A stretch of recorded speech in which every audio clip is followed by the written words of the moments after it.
ካልኣይ ክፋል ክጅምር ከሎ ዳኒ ሓዊኡ ምስ ኣቦኡ ኮፍ ኢልና ተነጋገረና ረአየና እዩ። ንኣቦኡ ኣብ ልዕሊኡ ዝተፈጥረ ነገር ነጊርዎ እዩ። በዚ ምኽንያት ድማ ኣቦኡ ደንማርኪ ኣዝዩ ይሓርቕ። ከመይ ዝበለ ደፋር እዩ። ንወደይ ክሳብ ኣብ ክፍሊ ኣትዩ ዝሃርሞ ኢሉ ኣዝዩ ሓሪቑ ነበረ። ንብዙሓት ጋርድታቱ ድማ ንኒክ ኣልሸም ንኸምፅእዎ ይልእኾም።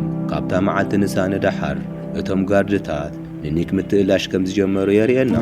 ናብ ናይ ኒክ ገዛ እውን ዝኸዱ እንትኾኑ ከይዶም ግን ንኒክ ክረኽብዎ ኣይከኣሉን። ምኽንያቱ ኒክ ዳኒ ሓዊኡ ክብቀሎም ከም ዝመጽእ ተረዲዎ ስለ ዝነበረ ተሓቢኡ ንዑ እናተኸታተለ እዩ። እቶም ሰባት ግን በዚ ጥራሕ ኣየብቅዕን።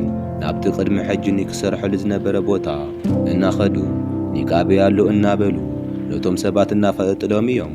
ኣብ መጨረሽታ ንሱ ቅድሚ ሕጂ ልክዕ ከም ቦዲጋርድ ዝሕልዮም ዝነበሩ ሰባት ይረኽብዎም። ንዖም እውን ኒክ ኣበይ ኣሎ እናበሉ እንተሓትዎም ንሶም እውን ኒክ ኣበይ ከም ዘሎ ዝፈልጥዎ ነገር የብሎምን። ኣብ መጨረሽታ እውን ነቲ ሳይረስ ዝበሃል ወዲ ይረኽብዎ። ሳይረስ ማለት ድማ ንኒክ ኣብ ቀረባ ግዜ ንክሕልዮ ዝቖፀረ ሰብ እዩ። ኣብቲ 10 ሰዓት ድማ ንሳይረስ እውን ኒክ ኣበይ ኣሎ ኢሎም እንተፋጥጥሉ ሳይረስ ግን ንኒክ ኣሕሊፉ ክህቦ ኣይደለየን። ምኽንያቱ ብዙሕ መዓልቲ ሓቢሮም ስለ ዘሕለፉ እዩ። ኣብዚ ሕጂ ከም የዕረኽቲ ስለ ዝኾኑ ንዕኡ ዝተፈጥረ ነገር ተትፍጠር ኣሕሊፉ ከም ዘይሂቦም ይነግሮም። ኣብ ተመሳሳሊ ሰዓት ኒክ ድማ ኣብቲ ካልእ ክፍሊ ኮይኑ ንሶም ዝናገርዎ ኩሉ እናሰምዖም ከም ዝነበረ የርእየና። መጀመርያ ካብቲ ዝተሓበአሉ ክወፅእ ኣይደለየን። ምኽንያቱ ሳይረስ ንዑ ኣሕሊፉ ተዘይሂብዎ፣ ብፍላይ ድማ እቶም ሰባት ሓቲተምዎ ንሱ ድማ ኣይረኣኹን እንተይልዎም ገዲፎሞ ክኸዱ እዮም ኢሉ ስለ ዝሓሰበ እዩ።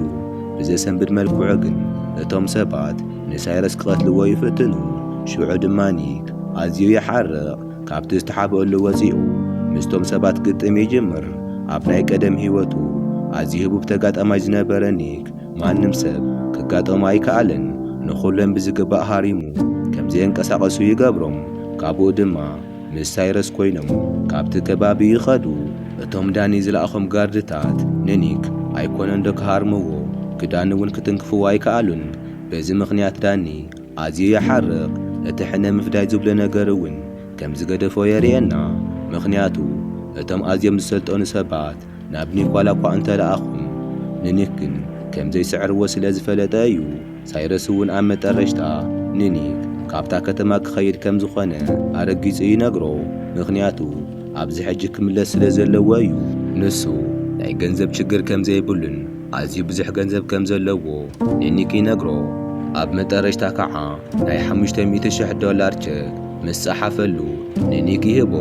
ንኒክ ድማ በዚ ገንዘብ እዚ ኣብ ካልእ ሃገር ከይድካ ካልእ ህይወት ጀመር እናበለ እናለመነ እዩ። ምኽንያቱ ከምዚ ምስቶም ሰባት እናተጋጠመ በብዕለቱ ካልኦት ጸላእቲ እናፈረየ ክነብር ከም ዘይብሉ ስለ ዝሓሰበ እዩ። ሳይረስ ከዓ ዝኹሉ ገንዘብ ዝሃቦ ኣብ ላስ ቬጋስ ሓቢሮም ኣብ ዘሕለፍዎ ግዜ ኣዝዩ ስለ ዝፈተየ እዩ። ኣዝዩ የዋህ ሰብ ከም ዝኾነን ብተወሳኺ ድማ ንሰባት ጽቡቕ ከም ዝሓስብ ስለ ዝተረድአ እዩ። ንኒክ እውን ኣብ ካልእ ሃገር ከይድካ ንበር ኢሉ ብግልፂ ይነግሮ። ኒክ ከዓ በቲ ዝተዋህበ ህያብ ኣዝዩ ተሓጒሱ እዩ። እቲ ገንዘብ ምስ ተቐበለ ብርግጽ ኣብ ካልእ ሃገር ከይዱ ሓድሽ ህይወት ክጅምር ከም ዘለዎ ይውስን። ብጽቢሒቱ ድማ ሙሉእ ናውቲ ሒዙ ኣብ ካልእ ሃገር ሓድሽ ህይወት ንምጅማር እናተዳልየ እናረአየና ፊልምና እውን ይውዳእ።